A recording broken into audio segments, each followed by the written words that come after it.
Friends, welcome to INR Iffat novel reader. तो चलिए आज फिर से शुरू करते हैं लव द डेविल के चैप्टर 20 को। कहाँ गई। मानसी को यश के ऊपर काफ़ी गुस्सा आ रहा था। उसे दोगले लोगों से सख्त नफरत थी। वो गुस्से से बड़बड़ाई जा रही थी। तभी उसे अपने पीछे से एक आवाज़ सुनाई दी, मानसी, क्या ये तुम हो? मानसी ने पीछे मुड़कर देखा तो उसके सामने तनु और स्नेहा थी। मानसी को देखकर स्नेहा और तनु के चेहरे पर खुशी आ गई। वो दोनों भागकर उसके पास आई और स्नेहा ने तो मानसी को एकदम से गले लगा लिया। तुम कहीं पागल तो नहीं हो? इतने दिनों से तुम कहाँ थी? मैंने तुम्हें बहुत मिस किया। स्नेहा की आंखें मानसी को इतने दिन बाद देखकर नम हो गई। उसको समझ नहीं आ रहा था कि वो क्या कहे। स्नेहा के गले लगाने के बाद मानसी तनु के गले मिली।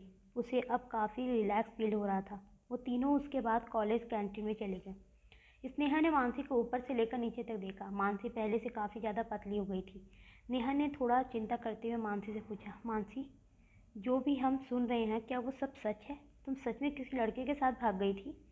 क्योंकि मैं तुम्हें अच्छे से जानती हूँ, तुम ऐसा कुछ नहीं करोगी, इसलिए मैं तुम्हारे मुंह से सच्चाई सुनना चाहती हूँ। हाँ मानसी ने, आखिर हो क्या रहा है? कॉलेज में सब तरफ यही चर्चा हो रही है, प्लीज़ बताओ मुझे। मानसी ने गहरी सांस ली और उसको बात का जवाब देते हुए कहा, हाँ हाँ ठीक है, मैं तुम्हें सब कुछ बताऊंगी, लेकिन पहले कुछ खाने को तो ऑर्डर करो, मुझे बहुत भूख लगी है। इतना कहकर मानसी ने वेटर को बुलाया और बहुत सारी डिशेस ऑर्डर की जो वो खाना चाहती थी। वो इस कैंटीन के खाने को काफ़ी दिनों से मिस कर रही थी। सत्यम के घर को उसको ज़्यादातर हेल्दी खाना ही मिलता था और उसके घर में कोई फास्ट फूड और बहुत सी चीज़ें नहीं बनती थी। खाना ऑर्डर करने के बाद मानसी ने उन दोनों की तरफ देखा। वो दोनों उसे ही आंखें खोले देख रही थी।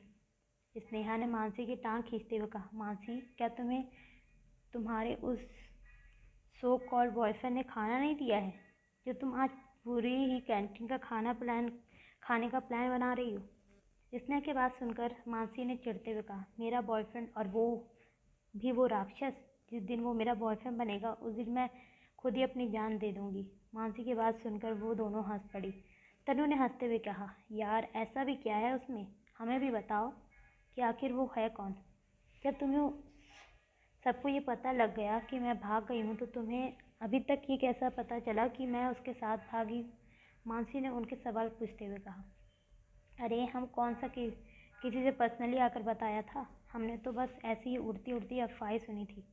हमने इस बारे में यश से भी पूछा लेकिन उसने भी कुछ नहीं बताया। यश का जिक्र होती मानसी का मूड खराब हो गया। उसके चेहरे पर मायूसी आ गई। उसकी ये मायूसी स्नेहा और तनु से छुपी नहीं रही। उन दोनों ने एक दूसरे की तरफ देखा और अपनी गर्दन हिला दी। मानसी, यश और सोनिया फिर से एक साथ आ गए हैं, क्या तुम्हें इस बारे में कुछ पता है? तनु ने थोड़ा परेशान होकर मानसी से कहा, हाँ मुझे पता है, मानसी बोली।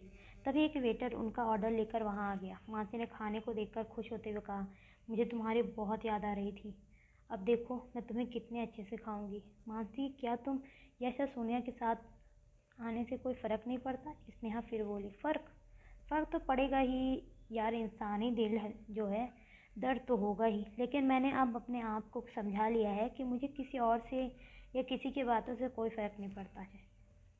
ये ज़िंदगी हमें एक बार मिलती है और अगर हम इस पूरी ज़िंदगी को ये सोचकर बिता दें कि कोई और क्या सोचता है और किसको क्या फ़र्क पड़ता है, तो ये पूरी ज़िंदगी थोड़ी हो जाएगी, फिर ये तो किसी और की हो गई। इसलिए हमें अपनी ज़िंदगी को अपने हिसाब से जीना चाहिए। किसी के आने या जाने से हमें कोई फ़र्क नहीं पड़ना चाहिए। ये कहते हुए मानसी की आंखों में आंसू आ गए। उसे इस तरह से इमोशनल होते हुए देखकर स्नेहा उसकी टांग खींचते हुए कहा, हाँ, तुम्हें तो इस बात से कोई फ़र्क नहीं पड़ता ना? तुम्हारी लाइफ में तो कोई और आ गया है जिसके साथ भाग चुकी हो तुम। उसकी बात सुनकर मानसी मुस्कुरा दी और फिर उसको सक्षम की याद आ गई। मानसी ने अपना खाना ख़त्म करते हुए कहा, सक्षम, उसको तो कुछ तुम बात ही मत कहो।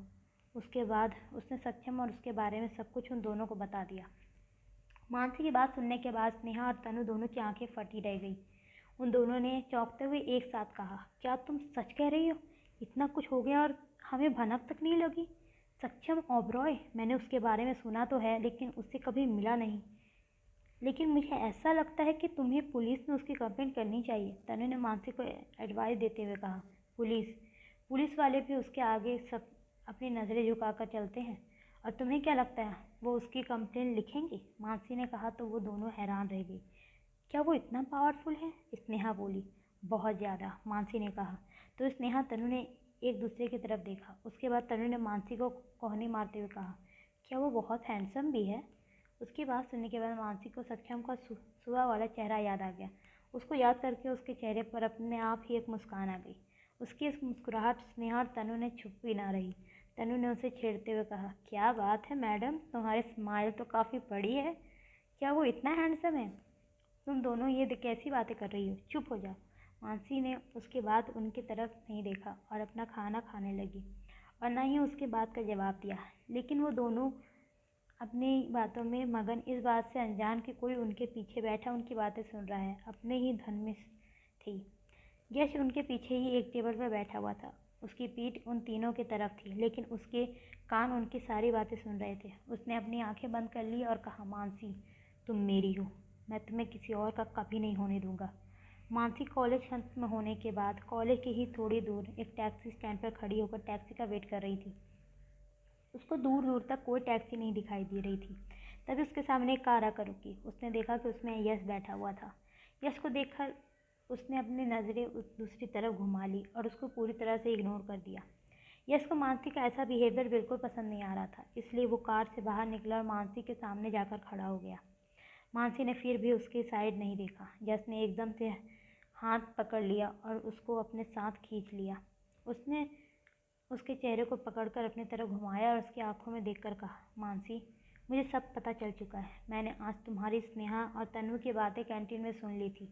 मुझे पता है कि तुम सक्षम ओबरॉय के साथ खुद से नहीं गई थी, लेकिन तुम चिंता मत करो, मैं तुम्हें उसके चंगुल से छुड़ाने में तुम्हारी मदद करूँगा और तुम्हें इंसाफ दिलाऊंगा।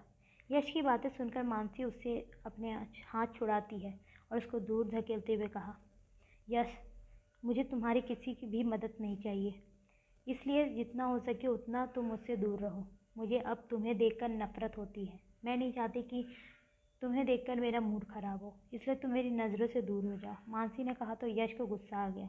उसने मानसी का हाथ पकड़ा और उसको ज़बरदस्ती कार में ढकेल दिया। मानसी को भनक भी नहीं थी कि यश कुछ ऐसा करेगा। वो इसके लिए बिल्कुल भी तैयार नहीं थी। उसको एकदम से झटका लगा और एक झटके में वो कार के अंदर थी। यश ने तुरंत गाड़ी चालू की और वहाँ से मानसी को लेकर निकल गया। शाम हो चुकी थी। सक्षम भी घर आ चुका था। जब उसको मानसी घर पर नहीं मिली तो उसको अजीब सी बेचैनी होने लगी। उसने सब नौकरों को लाइन में खड़ा किया और उनसे एक एक करके मानसी के बारे में पूछा, लेकिन उनमें से किसी को नहीं पता था कि मानसी कहाँ गई। सक्षम को उनकी इन लापरवाही पर काफ़ी गुस्सा आ रहा था। उसने अपनी आंखें गुस्से से बंद कर ली। सक्षम ने अपनी एक सब आइडियन को बुलाकर मानसी का पता लगाने के लिए कहा।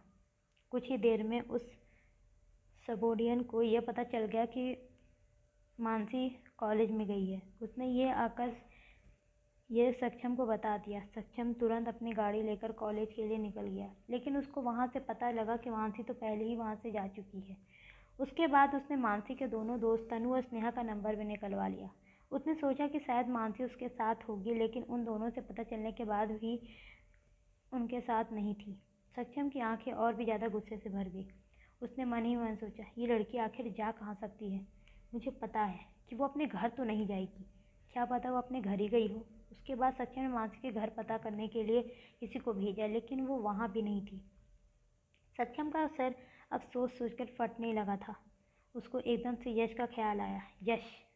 ख्याल आते ही उसकी मुट्ठी कसकर बंद हो गई। अगर वो लड़की उसके साथ हुई ना तो आज मैं उसे मार डालूंगा, सक्षम ने मन ही मन कहा।